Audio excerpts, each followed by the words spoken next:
This is Auto User Guide, where we help you understand your vehicle better. Today we are covering all information related to major engine services for the Volkswagen Jetta 2000 to 2005 models. Service intervals.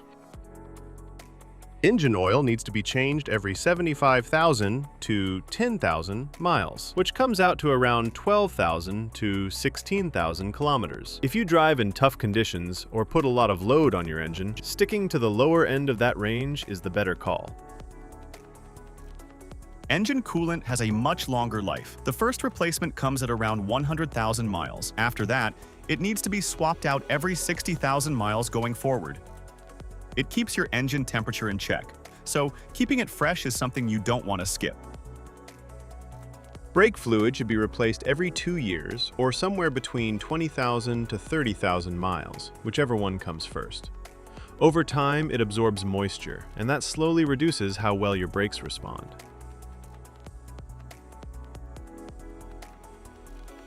Engine oil.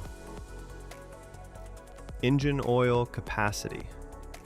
Alright, so when it comes to engine oil capacity, the amount your car needs depends on the size of its engine. Not every engine drinks the same. If your car runs a 1.9-liter TDI 4-cylinder engine, the total oil capacity including the filter is 4.8 US quarts, which comes out to about 4.5 liters. That's your number every time you do an oil change. Now, if your car has a 2.0-liter 4-cylinder engine, it's going to need a little more. The capacity there, again including the filter, is 4.4 US quarts, or roughly 4.2 liters.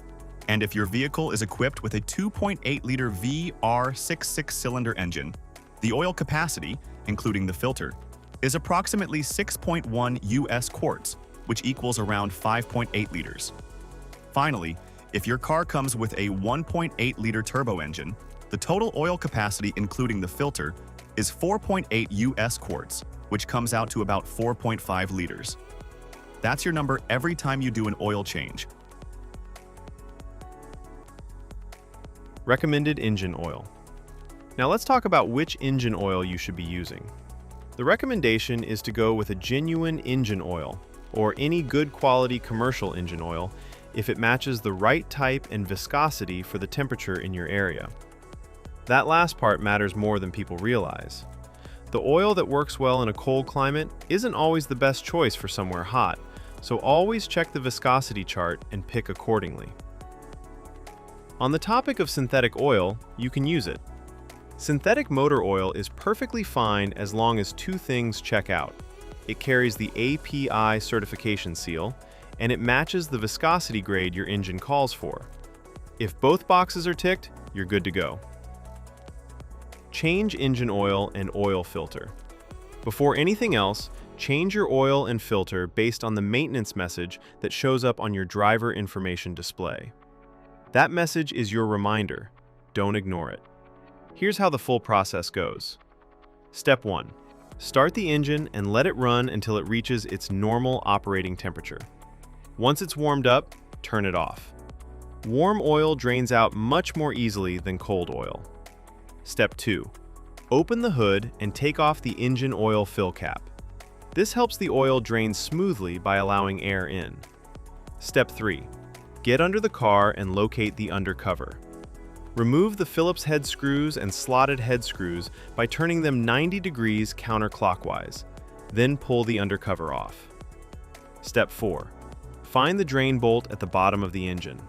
Remove it along with the washer and let the old oil drain completely into a container placed underneath.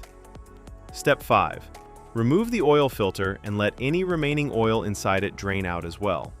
Set it aside for proper disposal. Step 6. Before putting on a new filter, check that the old filter gasket didn't stick to the engine's contact surface. This is a small but important check. A leftover gasket can cause an oil leak. Step 7. Clean the contact surface on the engine block, wiping away any dirt or dust. Then install a fresh oil filter. Step 8. Put a new washer on the drain bolt and reinstall it back into the engine. Step 9. Pour in the recommended engine oil.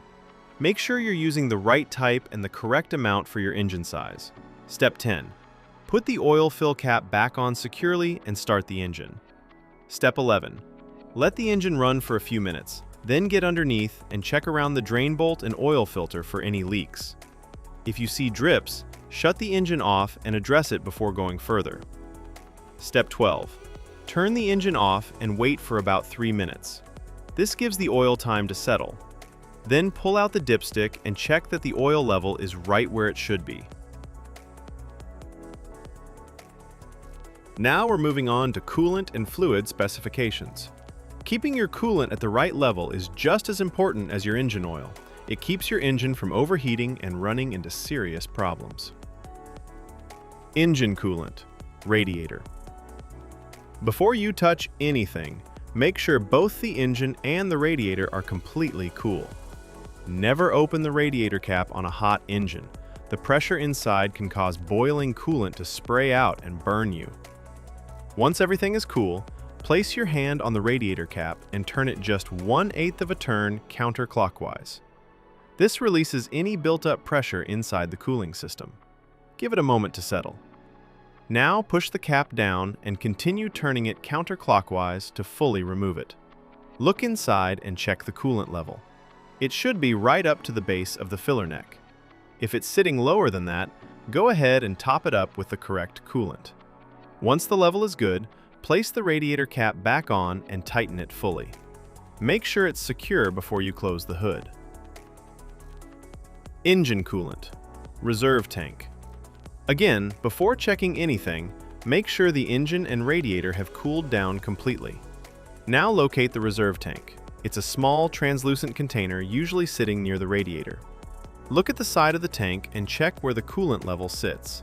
If it's below the minimum mark, add the specified coolant slowly until it reaches the maximum mark. Don't go above it. Once the level is good, take a moment to inspect the cooling system for any leaks. Look around the hoses, the radiator, and the reserve tank itself. If you notice any drips or wet spots, that's something that needs attention before you drive the car. Now, let's talk about replacement of brake fluid. Checking your brake fluid is straightforward. On the side of the brake fluid reserve tank, you'll notice two markings, a minimum and a maximum line. Your fluid level should always be sitting somewhere between those two marks. If the level is at or near the minimum mark, you need to top it up. Don't let it drop below that line. Low brake fluid can affect how your brakes respond, and that's not something you want to find out about while you're driving. At the same time, don't overfill it past the maximum mark either. Just keep it in between and you're in good shape. One thing worth mentioning for those driving a manual transmission model, your brake fluid reserve tank also takes care of the clutch fluid. It's the same tank serving both systems. So, as long as you're keeping the brake fluid level between the minimum and maximum marks like we just discussed, you don't need to check the clutch fluid separately. It's already covered. Tire rotation schedule. Tire rotation is one of those maintenance steps that people often overlook, but it makes a real difference in how long your tires last.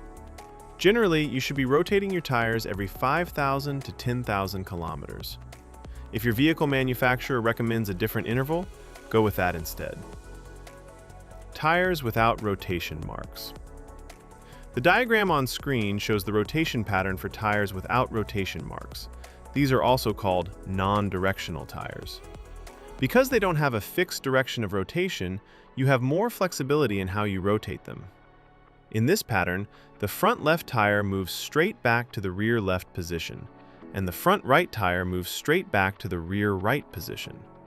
Then, at the next rotation interval, the rear tires cross over, the rear left moves to the front right, and the rear right moves to the front left. This cross-rotation method spreads the wear more evenly across all four tires, which helps them last longer overall. Tires with rotation marks. The diagram on screen now shows the pattern for tires with rotation marks, commonly known as directional tires. You'll notice an arrow on the sidewall of these tires, and that arrow tells you which direction the tire is meant to spin. It only works one way. Because of that, you can't cross these tires from one side of the vehicle to the other. The rotation here is simpler. Tires just swap between front and rear on the same side.